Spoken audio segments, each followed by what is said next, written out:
ممكن تسيبيها كده او تزينها بقطع المانجا اللي تكون موجوده عندك، او تحطي صوص كراميل يديها بس شكل اهوت.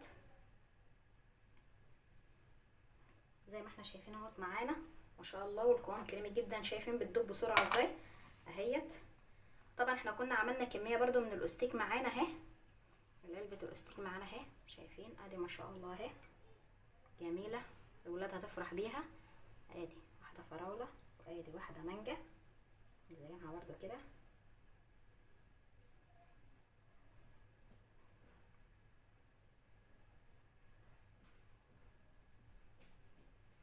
وادي الايس كريم بتاعنا الجميل اهو زي ما احنا شايفين، سهل وجميل ومكونات كلها من بيت، وكلها حاجات طبعا صحيه وتفيد ولادنا، لبن وزبادي وكريمه، وطبعا الفاكهه الاساسيه وحاجات كلها في البيت، من ما تشتريش، ما تحتاجيش تشتري من بره.